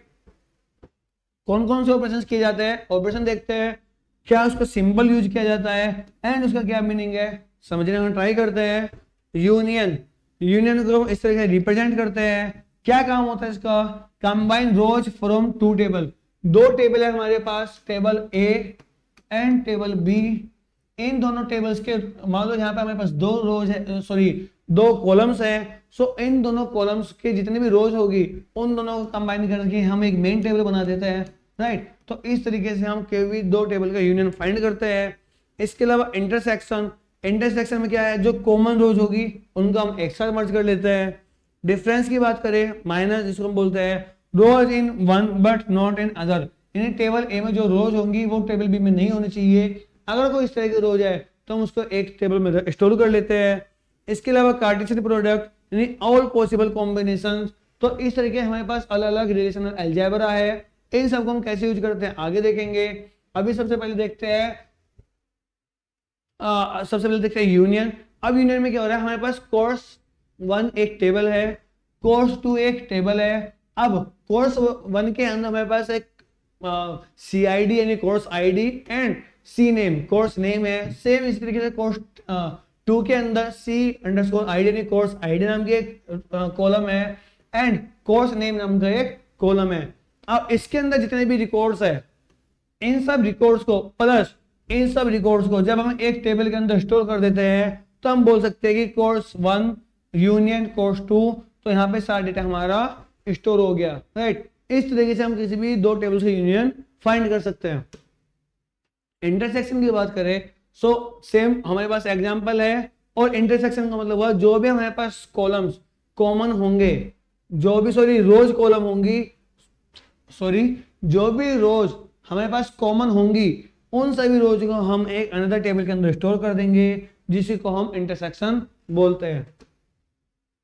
Relational algebra, additional operations, इसके अलावा जो जो ऑपरेशंस होते हैं, मतलब अभी तक हमने 4 ऑपरेशन देखे, union, intersection and third one कौन सा था भाई, थर्ड वन था यहाँ पर डिफरेंस, एंड फोर्थ वन क्या था, कार्टेशियन प्रोडक्ट। इसके अलावा अदर से जो हमारे पास ऑपरेशंस है उनके बारे में देखते हैं। सिलेक्शन, सिलेक्शन को इस तरीके रिप्रेजेंट करते हैं। Select rows based on condition, किसी कंडीशन बेस पर जब हम डेटा को रोज को सिलेक्ट करते हैं उसको हम सिलेक्शन बोलते हैं। Projection, select specific column, right. Rename, rename tables और attributes. Join, combine related rows from 2 tables, जब 2 टेबल्स की कॉलम्स को या रोज को हम एक साथ कंबाइन कर देते हैं उसको हम जॉइन बोलते हैं। And division, use for queries like who enrolled in course, किसने कोर्स में एनरोल किया, जब उस तरीके हम कुछ क्वेरीज लिखते हैं जिसको हम आगे जाके कह सकते हैं chapter number 5 unit number 5 and unit number 6 में देखेंगे, तो वहां पर हम देखेंगे किस तरीके से हम क्वेरीज लिखते हैं, तो वहां पर हम डिवीजन जैसी चीजों का यूज करते हैं। एग्जाम्पल की बात करें, सो हमने कहा सिलेक्ट मार्क्स ग्रेटर देन 60, जितने भी 60 से ज्यादा जितने भी मार्क्स है किसमें, स्टूडेंट टेबल के अंदर, उन सबको सिलेक्ट कर लो। तो select students with marks greater than 60, right. तो इस तरीके से हम इस कंप्लीट स्टेटमेंट को लिख सकते हैं। हमने कहा नेम एज स्टूडेंट, यानी select name and age columns, student table के अंदर नेम एंड एज नाम की जितनी भी कॉलम्स है उन सबको सिलेक्ट कर लो। तो इस तरीके से हम इनको सिलेक्ट कर सकते हैं। सिलेक्शन पंक्तियां छोड़ना, प्रोजेक्शन कॉलम चुनना, राइट, छोड़ना नहीं सॉरी छांटना, एंड प्रोजेक्शन कॉलम चुनना। ज्वाइन का मतलब होता है दो तरीका को जोड़ना, राइट। तो इस तरीके से हम किसी भी अलजेब्रिक फंक्शंस को यूज करते हैं। टाइप्स ऑफ ज्वाइन, ज्वाइनिंग के टाइप्स देखते हैं, एग्जाम पॉइंट ऑफ व्यू से काफी ज्यादा इंपॉर्टेंट होने वाला है, इसलिए यहाँ पे इसको मार्क कर देता हूँ। ज्वाइन टाइप, कौन कौन से हमारे पास ज्वाइन टाइप होता है ज्वाइंस के, वो देखेंगे, एंड उनका क्या मीनिंग होता है वो देखते हैं। इनर ज्वाइन, इनर ज्वाइन क्या होता है, only matching rose from both tables, दो हमारे पास टेबल्स है, उन टेबल्स के अंदर जो डेटा जो रोज हमारे पास मैच कर रही है उन्हीं को सेलेक्ट करना, उसको हम इनर ज्वाइन बोलते हैं। Left join, all rows from left match from right, right. हमारे पास दो टेबल्स है, left table and right table, so all rows from left match from right. Left table की जितनी भी रोज है अगर वो राइट में मैच कर रही है तो उन सबको हम क्या कर लेंगे, सिलेक्ट कर लेंगे, राइट। इसके अलावा right join, all rows from right match from left, right table से जितना भी हमारे पास रोज है उसकी जितनी भी रोज हमारी लेफ्ट में मैच कर रही होंगी सिर्फ उन्हीं को सिलेक्ट करेंगे, राइट। इसके अलावा full outer join, all rows from both tables, दोनों टेबल्स की जितनी भी रोज है उनको अपन सिलेक्ट करना ही हमारा क्या कहलाता है, फुल आउटर जोन कहलाता है। एग्जाम्पल की बात करें, student join enrollment in match where student dot roll number equal to enrollment dot roll number, right. तो इस तरीके से हम कोई भी क्वेरी लिखते हैं, कैसे काम करते हैं आगे देखने वाले हैं। Converting ER model to relational model, अभी तक हमने देखा एआर मॉडल होते हैं हमारे पास, जहां पर हमारे पास इस तरीके से हम एंटिटीज को बनाते हैं, राइट। हम एंटिटीज बनाते हैं, सो यहाँ पर हमारे पास एक रिलेशन है दोनों टेबल्स के बीच में, दो एंटिटीज के बीच में। सो इन ईआर डायग्राम्स को, ईआर मॉडल्स को हम डेटाबेस में या कह सकते हैं रिलेशनल मॉडल में कैसे कन्वर्ट करते हैं वो देखने वाले हैं। इंग्लिश डेफिनेशन की बात करें, एंटिटीज बिकम टेबल्स, जितनी भी एंटिटीज होगी उन सबको हम टेबल्स में कन्वर्ट कर देंगे। एट्रीब्यूट्स बिकम कॉलम्स, जितने भी एट्रीब्यूट्स होते हैं उनको हम कॉलम्स मानेंगे। And relationship become foreign keys, right. तो जितने भी हमारे पास रिलेशनशिप होती है वो सब हमारे लिए क्या होगी, एक फॉरेन की होगी। हिंदी डेफिनेशन की बात करें, ईआर मॉडल को रिलेशनल मॉडल में बदलने का नियम ही converting ER model to relational model कहलाता है। एंटिटीज को हम टेबल में कन्वर्ट कर देते हैं, एट्रीब्यूट्स को कॉलम में, एंड रिलेशनशिप को फॉरेन कीज के अंदर। और इसी के साथ हम यूनिट 3 कंप्लीट कर चुके हैं। काफी जल्दी हमने यूनिट 3 कंप्लीट कर ली है, काफी ज्यादा आसान थी, जहां पर हमने देखा क्या क्या हमारे पास रिलेशनल मॉडल होते हैं एंड किस तरीके से हम रिलेशनल मॉडल पर काम करते हैं। अगर आपको अभी तक महामैथन के अंदर आप काफी अभी तक बने हुए हैं तो आपको क्या करना है, अगर अभी तक आपने माँ मेथड को लाइक नहीं किया तो लाइक करके एक पेज कमेंट जरूर कर देनी है। एंड इसी के साथ हम यूनिट 4 जो कि है हमारी relational database design, normalization and functional dependency, इसको स्टार्ट करने जा रहे हैं। तो चलो यूनिट 4 को स्टार्ट करते हैं। सबसे पहले देखते हैं why relational database design. Relational database को हम क्यों डिजाइन करने वाले हैं इसके बारे में जानते हैं। राइट, सो इंग्लिश डेफिनेशन की अगर हम बात करें, good database design eliminates redundancy, prevents anomalies and ensures data consistency. जो हमारे पास एक अच्छा डेटाबेस डिजाइन होगा उसके अंदर रिडंडेंसी नहीं होगी। रिडंडेंसी का क्या मतलब होता है कि हमारे पास एक सेम डेटा मल्टीपल टाइम्स नहीं होगा। प्रिवेंट एनोमलाइज, एनोमलाइज से मैं प्रिवेंट करता है। अब एनोमलाइज क्या होता है अभी जस्ट देखने वाले हैं। एंड इंश्योर्स डेटा कंसिस्टेंसी, हमारा डेटा कंसिस्टेंसी, डेटा की कंसिस्टेंसी बनी रहे, इसको भी इंश्योर करता है। एक अच्छा डेटाबेस डिजाइन डेटा की दोहराव यानी रिडंडेंसी को कम करता है और अनियमितताओं को एनिमलाइज से बचाता है। एग्जाम्पल की बात करें, एक ही छात्र का नाम बार बार आना को हम रिडंडेंसी बोलते हैं, समझेंगे आगे। एनिमलाइज इन बैड डिजाइन, अगर हमारे पास बैड डिजाइन है, हमारे पास डेटाबेस का गुड डिजाइन नहीं है, अच्छे से हमने डिजाइन नहीं किया हुआ, तो कब क्या क्या एनिमलाइज आने वाली है, टाइप ऑफ एनिमलाइज देखेंगे एंड डिस्क्रिप्शन देखने वाले हैं। इंसर्शन, इंसर्शन एनिमलाइज में क्या होता है, can't insert data without unnecessary data. हम विदाउट अननेसेसरी डेटा के डेटा को एंटर नहीं कर सकते। कैसे, मान लो हमारे पास एक डेटाबेस टेबल है, इसके अंदर हमारे पास क्या है, रोल नंबर है, रोल नंबर, नेम एंड मान लीजिए यहाँ पे है मोबाइल नंबर। राइट, अब मुझे क्या करना है, मुझे एक स्टूडेंट के डेटा को स्टोर करना है। मान लो roll number 1 and roll number 1 पर है जॉन। अब मान लो उसके पास मोबाइल नंबर नहीं है, बट यहाँ पे क्या होगा, इंसर्शन एलुमनी में क्या होगा, can't insert data without unnecessary data. हम जो डेटा इंपॉर्टेंट नहीं है वो अभी हमें क्या है इंसर्ट करना पड़ेगा, तो इसी को हम बोलते हैं इंसर्ट एलुमनी, कि जहां पे हमें रिक्वायरमेंट नहीं है वहां पे हमें डेटा इंसर्ट करना पड़ रहा है। अपडेशन एलुमनी में क्या होता है, need to update in multiple aliases, यानी एक ही डेटा को हमें मल्टीपल जगह अगर हमें अपडेट करना पड़ रहा है उसी को हम अपडेट एनोमली बोलते हैं। एंड डिलीशन एनोमली को क्या बोलते हैं, deleting one data causes loss of another, एक डेटा को रिमूव करने से अगर हमें पास मल्टीपल डेटा रिमूव हो जाए या हम उसको लॉस कर दे तो उसको हम डिलीशन एनोमली बोलते हैं। राइट, हिंदी डेफिनेशन की बात करें, इंसर्शन एनोमली, नया डेटा इंसर्ट नहीं कर सकते जब तक कोई दूसरा डेटा ना हो। अपडेट एनोमली, एक ही डेटा को कई बार बदलना पड़े। एंड डिलीशन एनोमली, एक डेटा हटाते ही जरूरी जानकारी भी हट जाए, तो इस तरीके से हम एनोमली को समझते हैं।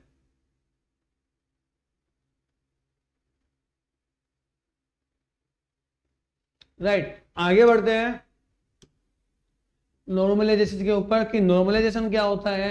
सो इंग्लिश डेफिनेशन की अगर हम बात करें, so normalisation is the process of organising data to reduce redundancy and improve integrity. Normalisation क्या है, नॉर्मलाइजेशन वह प्रक्रिया है जिसमें डेटाबेस को इस तरीके से व्यवस्थित किया जाता है कि डेटा दोहराव कम हो और अखंडता बनी रहे, यानी कोई भी डेटा ऑटोमेटिकली रिमूव ना हो जाए। फंक्शनल डिपेंडेंसी, एफडी बोलते हैं इसको, functional dependency exam point of view से काफी ज्यादा इंपॉर्टेंट होने वाला है फंक्शनल डिपेंडेंसी, तो बहुत ध्यान से देखना है। इंग्लिश डेफिनेशन की अगर हम बात करें, so a functional dependency x to y, एक टेबल है x एंड अनदर टेबल है y, या एक कॉलम है x दूसरा कॉलम है y, means that attribute y is functionally dependent on attribute x। जब एक एट्रीब्यूट दूसरे एट्रीब्यूट के कंप्लीट नेबर हो जाए तो हम उसको फंक्शनल डिपेंडेंसी बोलते हैं। राइट, कैसे हो सकता है, मान लो एक टेबल है, स्टूडेंट टेबल है, और यहां पर क्या है, रोल नंबर एंड यहां पर नेम। अगर रोल नंबर क्या है हमारे पास प्राइमरी की है, अगर रोल नंबर 1 पे हमने स्टोर किया जॉन, तब अब क्या हो रहा है, रोल नंबर टोटली नेम पर, sorry name totally roll number पर डिपेंडेंट है, तो हम कह सकते हैं रोल नंबर,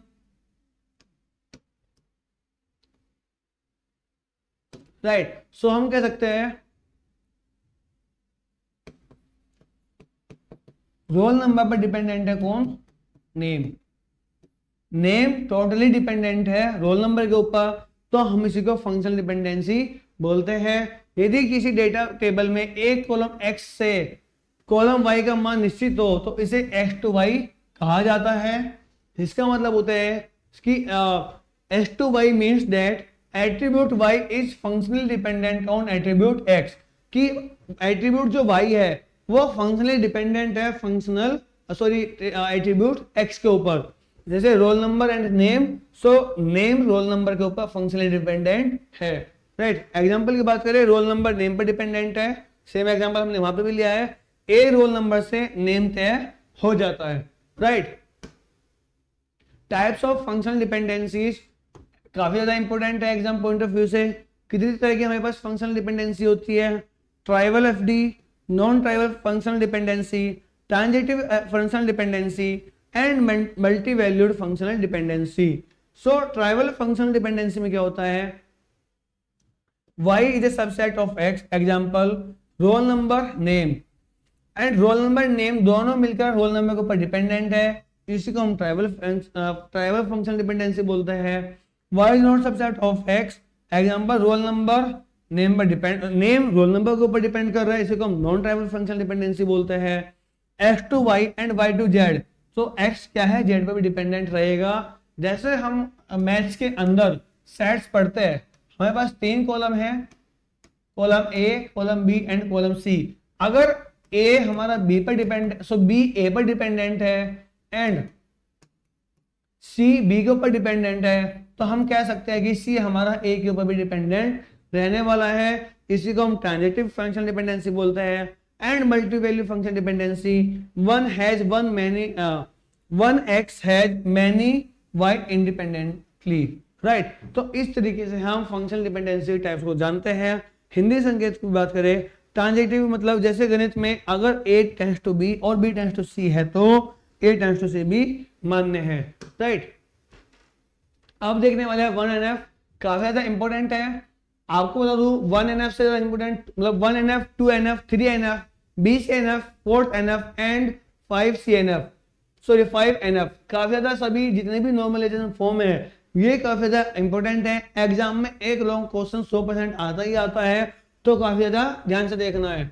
रूल की बात करें, only atomic value, no multi value attributes, no repetition group. Hindi text की बात करें, हर कॉलम में सिर्फ एक वैल्यू होनी चाहिए और दोहराव रिपीटेशन नहीं होना चाहिए। जब हम 1NF की बात करें, सो यहाँ पे मान लीजिए हमारे पास एक टेबल है, राइट, एक टेबल है, role number, name and subject. Role number 1, zone. अब मान लीजिए एक स्टूडेंट के पास मल्टीपल सब्जेक्ट है, तो क्या क्या सब्जेक्ट हो सकते हैं? मान लो उसके पास है जावा एंड C++। अब यहाँ पे क्या हो रहा है, जावा एंड C++ दोनों क्या हो गए, मल्टी वैल्यूड हो गई। तो 1NF क्या कहता है, वन नॉर्मलाइजेशन फॉर्म क्या कहती है कि किसी भी रो के अंदर हमारे पास एक से ज्यादा वैल्यू नहीं होने चाहिए, और जब हमारे पास एक से ज्यादा वैल्यू नहीं होती इसी को हम क्या बोलते हैं, ओनली एटॉमिक वैल्यू, यानी सिंगल वैल्यू है, नो मल्टी वैल्यू एट्रीब्यूट्स, कोई भी मल्टी वैल्यू एट्रीब्यूट्स नहीं होना चाहिए। जब हमारी डेटाबेस टेबल के अंदर कोई भी मल्टी वैल्यू एट्रीब्यूट नहीं होता तो हम बोलते हैं कि ये हमारी 1NF फॉर्म में है। और अगर हम इसके एग्जाम्पल की बात करें, सो रोम क्या हुआ, एक सब्जेक्ट है, मान लो मैथ्स एंड साइंस, 2 सब्जेक्ट हो गए, इसको हम क्या करेंगे, अलग अलग रो में मैथ और साइंस को लिखेंगे। हम क्या कह सकते हैं, सब्जेक्ट 1, सब्जेक्ट 2, सब्जेक्ट 3, इस तरीके से हम अलग अलग सब्जेक्ट को स्टोर कर सकते हैं, बट एक ही कॉलम के अंदर हम मल्टीपल सब्जेक्ट स्टोर नहीं कर सकते। 2NF second normal form, rule क्या कहता है कि मस्ट बी इन 1NF, कि 1NF में तो होना ही चाहिए, साथ ही साथ no partial dependency on composite key, composite key के ऊपर कोई भी पार्शियल डिपेंडेंसी नहीं होनी चाहिए। यदि कोई कॉलम कंपोजिट की के सिर्फ एक भाग पर निर्भर हो तो उसे हटाया जाए। मान लो कंपोजिट की, अब कंपोजिट क्या होते हैं कि मल्टीपल कीज मिलकर एक कंपोजिट की बनाती है, 2 या 2 से अधिक कीज मिलकर क्या है, कंपोजिट की बनाती है। सो अगर इस तरह की हमारे पास कोई कंपोजिट की है तो उसे तुरंत हटाया जाए।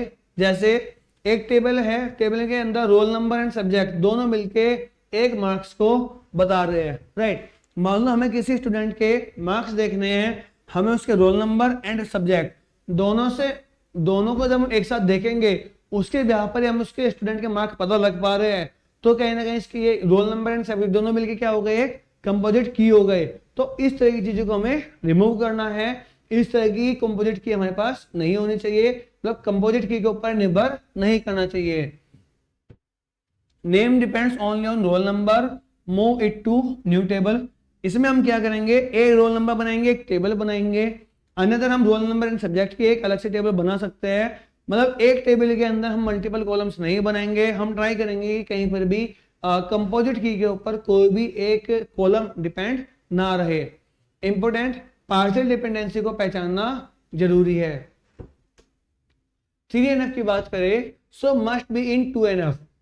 3NF की जब हम बात करें कि 2NF में तो होना चाहिए, और 2NF कब होता है, जब 1NF में ऑलरेडी हो। सो 3NF में मस्ट बी 2NF, 2NF में तो होना ही चाहिए।